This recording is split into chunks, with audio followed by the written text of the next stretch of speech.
So, a bit of background before I get into this mess. My name's Jake, I'm 26, and I guess you could say I've always been the odd one out in my family. Not for any dramatic reason, I'm just different. My siblings, Amanda, 28, and Ryan, 30, followed the perfect path my parents always wanted. College, marriage, steady jobs, and the white picket fence dream. Meanwhile, I took a different route. I didn't go straight to college. I worked random jobs, traveled a bit, and finally found my footing in freelance graphic design. I make decent money, live comfortably, and honestly, I'm happy. But to my parents, that's not enough. They don't outright say it, but it's clear in the way they treat me. I'm the immature one, the one who hasn't figured things out yet. And the worst part? They don't even try to hide it. Every family gathering, every holiday, there's always some comment about how I should start thinking about my future or find a real job like Ryan. As if I'm some lost teenager instead of a full-grown adult. So when my parents invited me to a big family dinner, I knew what to expect. These things were never casual affairs. My mom loved hosting these over-the-top, fancy dinners where everyone dressed up like we were meeting the president. And, of course, they always centered around Ryan and Amanda's amazing accomplishments. Still, I decided to go. Because despite everything, they're my family. I keep giving them chances, hoping maybe this time will be different. Spoiler alert, it wasn't. I showed up right on time, dressed nicely, because God forbid I give them another reason to criticize me, and immediately felt out of place.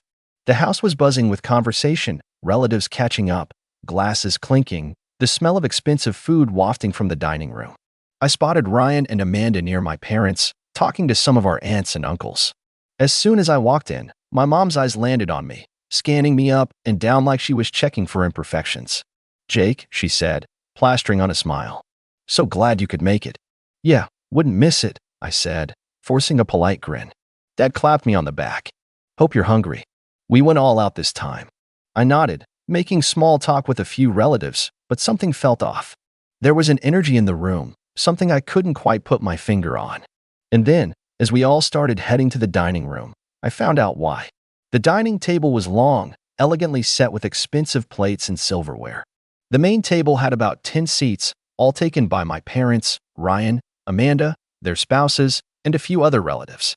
Then, off to the side, in a completely separate area, was a smaller table. A literal kid's table. I blinked, half expecting this to be some weird joke. But no. The small table was set up with mismatched chairs, slightly lower than the main one. And at that table? My younger cousins. I looked back at my mom, confused. "Where am I sitting?" I asked, already knowing the answer but hoping, praying, I was wrong. She gave me that same forced smile. "Oh, you'll be over there with the kids." I laughed, waiting for her to say she was joking. She didn't. "You're serious?" I said. Mom's smile barely wavered. "Jake, don't make this a thing. It's just easier this way." I glanced around, waiting for someone, anyone, to step in and say something. But no one did. Ryan and Amanda avoided my gaze, pretending to be too wrapped up in their conversations. My dad was already pouring himself a drink like nothing was wrong. "Easier how?" I asked, keeping my voice calm but firm. Mom sighed, like she was the victim here. "Jake, it's just that the main table is for the adults. You know, married couples, people with responsibilities." "Right," I said slowly, feeling my jaw tighten. "And I don't count as an adult because—" "Sweetheart, don't be difficult," she said, dropping her voice like I was embarrassing her. "Ryan and Amanda have spouses, careers, homes. They're at a different stage in life. And I'm, what? Some teenager who doesn't belong?" "Of course not," she said, but the way she avoided my eyes told me everything. "It's just more fitting this way." I felt my stomach twist. This wasn't just about seating arrangements. This was them putting me in my place. Telling me, without saying it outright, that I wasn't their equal. That I wasn't worthy of sitting with the real adults. And that's when I realized something. They didn't see me as part of their world. No matter what I did, no matter how successful I became on my own terms, I'd always be the kid who hadn't figured it out yet in their eyes. I could have made 6 figures, bought a house, gotten married, none of it would matter. Because in their minds, I wasn't good enough. I could feel my face heating up, but I wasn't going to let them see me get angry. I wasn't going to argue, wasn't going to give them the satisfaction of making me look childish. So I did the only thing I could think of. I smiled. A small, polite smile. The kind you give when you're done. "You know what?" I said, my voice light and even. I think I'm gonna head out. Mom blinked. Jake, don't be ridiculous. Sit down. I shook my head, already backing away. No, it's fine. You guys enjoy your dinner. Jake, Dad said, finally looking up. Stop being dramatic. Dramatic? I let out a short laugh. I'm just following the seating chart. Guess I'll go sit somewhere else. And with that, I turned around and walked out. I didn't slam the door. I didn't yell. I just left. At first, I thought they'd just let me go, that they'd shake their heads and call me immature behind my back. But as I got into my car, my phone started buzzing, then buzzing again and again. I glanced down at the screen. Calls, texts, my mom, my dad, even Ryan and Amanda. I didn't answer. Not yet. Because whatever they had to say, I knew one thing for sure. They didn't expect me to actually leave. And judging by how desperately they were calling me, they realized they'd made a mistake. But it was too late. And I had a feeling this was only the beginning. I sat in my car for a moment, just watching my phone light up with call after call. My mom, my dad, even Amanda, who usually stayed out of things, were all suddenly desperate to talk to me. I wasn't going to answer. Not yet. Instead, I took a deep breath, put my phone on silent, and drove off. I didn't even know where I was going. I just needed to get away, to clear my head. As I pulled onto the highway, my mind kept replaying the scene at the dinner table. The way my mom had smiled like she was doing me a favor. The way Ryan and Amanda had kept their mouths shut. The way my dad had dismissed me as dramatic, like I was some moody teenager instead of a grown man. The worst part? None of them thought they were wrong. They weren't panicking because they felt bad. They were panicking because I had actually left. Because I hadn't played along this time. I kept driving until I found a quiet diner on the edge of town. One of those old-school places with neon lights and sticky booths. I parked, went inside, and ordered a coffee just to have something to do with my hands. I needed to think. I wasn't just angry. I was tired. Tired of always being the one expected to tolerate things. Tired of being the only one who had to be the bigger person. Tired of playing along with a family that only saw me as a lesser version of my siblings. But what was I supposed to do now? A notification popped up on my phone. Another message. This one from Ryan. Ryan texted, "Dude, just come back. It's not that serious." Not that serious? I scoffed, shaking my head. This wasn't about a seat at a table. It was about the fact that they saw me as less. And the fact that they expected me to just accept it. I was about to turn my phone off completely when another message popped up. Mom texted, "Jake, answer your phone. We need to talk." Then another. Mom texted, "Come back now. You're embarrassing us." There it was. The real issue. It wasn't about me. It was about how it looked to everyone else. I took a sip of my coffee, considering my options. I could ignore them. I could go back and pretend nothing happened. Or I could do something they wouldn't expect. I had a feeling this wasn't over. And if they thought I was just going to roll over and let this go, they were in for a surprise. I sat there for a while, stirring my coffee, watching the steam rise as I thought through my next move. I could practically hear my mom's voice in my head, that sharp, exasperated tone she used when she thought I was being difficult. "Jake, stop overreacting. Just come back and stop making a scene." I used to fall for that. I used to think maybe I was the problem, that I was being dramatic. But this time? No. I wasn't going to let them guilt trip me into backing down. I took a deep breath and finally unlocked my phone. There were even more messages now. Mom texted, "We're all waiting for you to come back. It's time to be an adult and stop sulking." Dad texted, "Enough of this nonsense. You're ruining the evening." Amanda texted, "Jake, please just come back. This is getting awkward." And then, the one that made me angry, Mom texted, "We saved you some food, but if you take much longer, we'll have to throw it out." That was it? That was the best they could do? They weren't sorry. They weren't even pretending to be. They just wanted me to stop embarrassing them. I clenched my jaw, my fingers tightening around my phone. If they thought I was overreacting, maybe it was time to show them what actual consequences looked like. So I made a decision. I paid for my coffee, got back in my car, and drove home. Not to their house. To mine. I wasn't going back to that dinner. I wasn't going to let them sweep this under the rug. And I definitely wasn't going to let them treat me like an afterthought ever again. When I got home, I put my phone on Do Not Disturb and turned it face down on the table. Then, I grabbed a drink from the fridge, sat down on my couch, and turned on the game. As the night dragged on, I kept thinking about the dinner.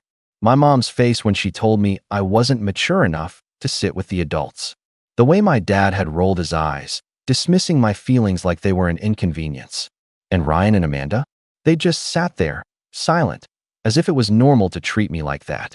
I wondered how much longer they'd keep up the act.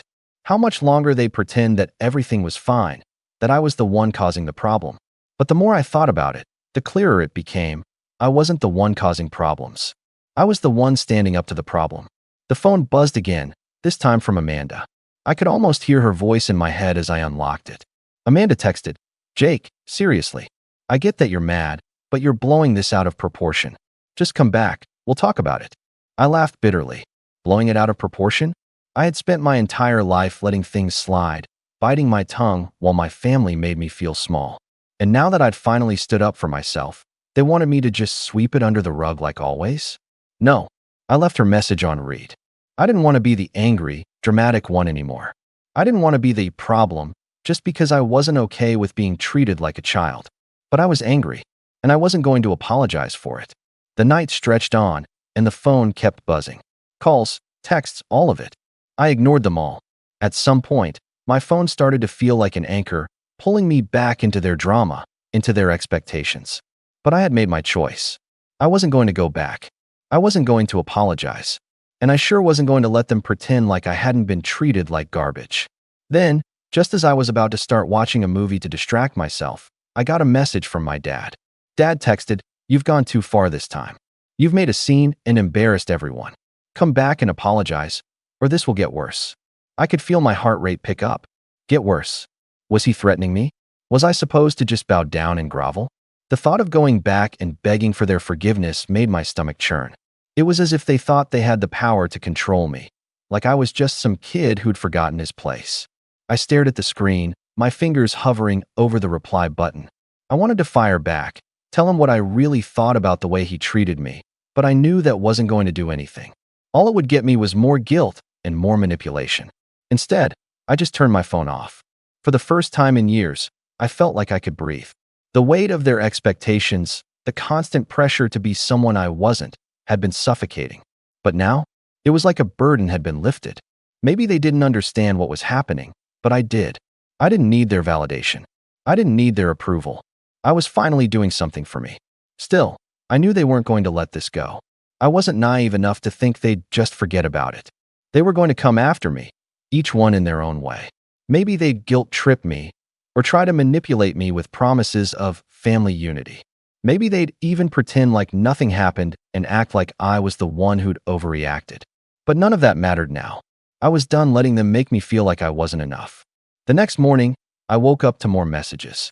I'd left my phone off for the entire night, but I knew exactly what they'd say. Mom texted, "I can't believe you'd act like this. After everything we've done for you, you leave us like this?" Ryan texted, "Jake, stop being stubborn. Just come back and let's pretend this didn't happen." Dad texted, "I'm disappointed. You're acting like a child." The messages were predictable, and part of me was almost relieved to see they hadn't changed. I wasn't sure what I expected, but it definitely wasn't an apology or any sign that they might recognize how wrong they were. I thought about responding. I thought about telling them that I wasn't going to keep playing their games. I thought about calling them out, pointing out how they'd never really seen me as an adult, how they always treated me like the youngest, even though I was in my 20s. But then I remembered what I had promised myself last night. I wasn't going to engage. So, I didn't respond. Instead, I spent the day doing things for myself.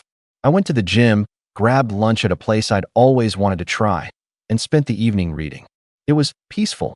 I had a quiet sense of satisfaction, knowing I had taken control of my own life for the first time in a long while. But I wasn't naive enough to think this would be over. The phone calls started up again the next day. My mom mostly. "Mom, I can't believe you do this to your family. After everything we've done for you, you owe us an explanation. Amanda, can we talk? I know you're upset, but this isn't the way to handle it." I was done listening to them. I wasn't going to beg them to understand. I wasn't going to try and make them see my side. They had already made up their minds. It was time for a new plan. This wasn't just about a kid's table anymore. It was about how they had treated me my entire life. It was about the constant expectation that I would just accept being less than. I knew what I needed to do, and I was going to make sure they never treated me like that again. Days passed, and the messages and calls slowed down. It seemed like my family thought I'd just give in eventually, that I'd cave under the pressure of guilt. But each time I saw their names flash on my screen, I just let the phone ring or ignored the texts. I had made my choice, and there was no turning back. I wasn't going to just fade away, though. I wasn't going to disappear into silence. I'd thought long and hard about this, and when I decided to take control, I knew what I had to do. I'd been avoiding them for a few days, but it was time to stop hiding. I needed to confront them once and for all. So, I took a deep breath, grabbed my keys, and drove over to my parents' house. When I pulled up, I saw my mom standing at the door, her arms crossed, looking like she was waiting for me. I could tell she expected me to apologize, to waltz in and beg for forgiveness. She probably thought that once I showed up, everything would be fine again. But I wasn't going to play that game anymore. I parked my car, walked up to the door, and knocked. My mom opened it, her expression tight. But there was a flicker of hope in her eyes when she saw me standing there. "Jake, I'm glad you finally came. I didn't waste any time. I'm not here to apologize," I said flatly.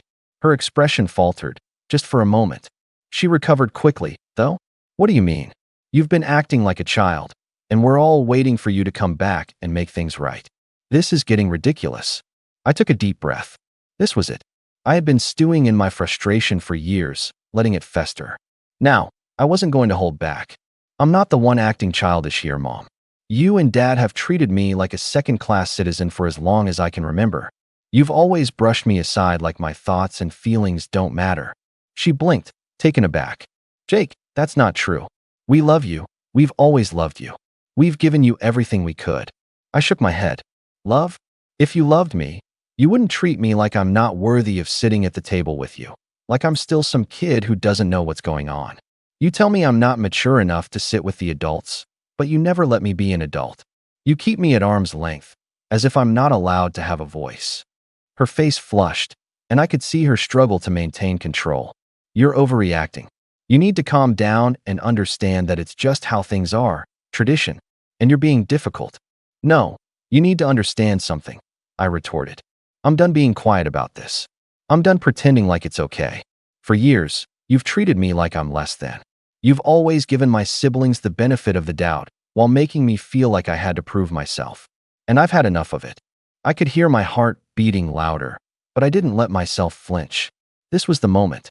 I'm not a kid anymore, and I'm not going to sit at the kids' table just because it's easier for you. I'm an adult, and the way you've treated me, the way you continue to treat me, is wrong." My mom was quiet for a moment, and I could see the realization settling in her eyes. I wasn't going to back down this time. I wasn't going to apologize for standing up for myself. Finally, she spoke, her voice low. "I don't know where all of this is coming from, Jake. We've done everything we could to raise you right. Why can't you just appreciate it?" "I do appreciate the good things, Mom. But what I don't appreciate is being dismissed over and over again. I don't appreciate being made to feel like I'm less than everyone else in this family. And I'm done. I'm done playing along with this charade." I took a step back, but I wasn't finished. I couldn't walk away without saying everything that had been festering inside me for so long. "You've made me feel invisible for years. You've made me feel like nothing I did was ever good enough. I've been ignored and undermined. And all for what? So you can keep up your perfect little family image while I'm stuck in the background." There was no going back now. I had laid it all out there. I turned and started walking toward the driveway, not looking back. But my mom's voice stopped me. "Jake, don't just walk away from this. Don't make this worse." I stopped my back to her. "You've made it worse, Mom. I'm done with the guilt trips, the manipulation. This isn't about a dinner or a seat at a table. It's about the way you've made me feel every day of my life." I took a few more steps, the weight of her words trailing behind me. I was leaving, but I was also standing my ground. I wasn't going to be their punching bag anymore. As I opened the car door, I heard my dad's voice from the house. "Jake, if you walk out that door, don't come back. Don't ever come back." I didn't hesitate. I slammed the door, cranked the engine, and drove away. I didn't hesitate. I slammed the door, cranked the engine, and drove away. The roar of the engine felt almost like an exhale I had been holding for years, and with each passing mile, it felt like I was shedding more of the weight I had carried all my life. But the thing was, it wasn't over. I knew it wasn't over. The family hadn't just let me go quietly, like I thought they might. They were angry, and I was expecting that. But what came next wasn't just anger, it was something colder, something deeper. It had been a few days since that confrontation, and as expected, my phone had been blowing up nonstop. At first, I ignored every call, every text. I didn't want to fall back into that trap. But then, when I got a voicemail from my dad, a voicemail where he was practically begging me to come home and talk things through, I couldn't help but listen. "Jake, this is your father. Look, I know things got heated, but you're not thinking clearly. You need to come back, sit down with your mother and I. This isn't how families work. Don't let this drive a wedge between us. I know you're angry, but don't make things worse." It was the same old line, "Don't make things worse." The problem was, they had already made it worse. Every time they pushed me aside, every time they treated me like an afterthought, every time they minimized my feelings, they made it worse. And yet, here they were, acting like I was the one who was unreasonable. I deleted the voicemail and blocked their numbers. It felt like I was cutting the last thread that had tied me to that toxic relationship. But the next day, my sister Rachel called. She was more level-headed, and I knew she was calling because she wanted to smooth things over. She didn't want to see the family torn apart. "Jake, please, just talk to Mom and Dad. They're devastated. They don't know what went wrong," Rachel pleaded. "Devastated?" I scoffed. "I'm the one who's been devastated for years. Have you ever listened to me, Rachel? Have you ever wondered why I'm the one who's always left out, always treated like I don't matter?" There was a pause on the other end of the line. "I know you feel that way, but it's not true. They love you. They just don't know how to express it." "I don't need their love if it's conditional," I snapped. "If they really loved me, they would have respected me a long time ago. I'm done being the punching bag. I'm done." Rachel was quiet for a long time, and I could tell she was trying to process everything. "Jake, this isn't about the dinner or the seat at the table. This is about something deeper, something you need to work through with them. Don't let this destroy us, please." I sighed, rubbing my temples. "It's not just about the dinner. It's everything. It's the years of being treated like I'm invisible. I can't keep pretending everything's fine just to keep the peace. Just think about it, okay?" she said before hanging up. And just like that, the calls kept coming.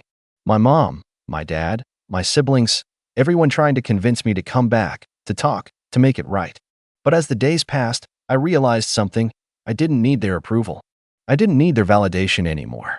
It wasn't just about standing up to them. It was about finally giving myself permission to live the life I wanted, without constantly trying to meet their impossible standards. And that's when it hit me. Maybe it wasn't just them who needed to change. Maybe it was me who needed to change. I didn't need to be the person they wanted me to be. I didn't need to sit at their table, under their rules, their expectations. I could build my own table, with people who understood me, who respected me for who I was, not who they wanted me to be. I was done with their manipulation. I was done with being the family's afterthought. So now I'm left with a choice. Do I continue down this path of self-respect and independence, even if it means severing ties with my family for good? Or do I go back, try to mend things, and keep pretending like nothing ever happened? I'm at a crossroads. So, Reddit, I'm asking for your thoughts. Am I in the wrong here? Should I try to repair my relationship with my parents? Or is it time to fully cut ties and live my own life, away from all the toxicity? Would love to hear your opinions.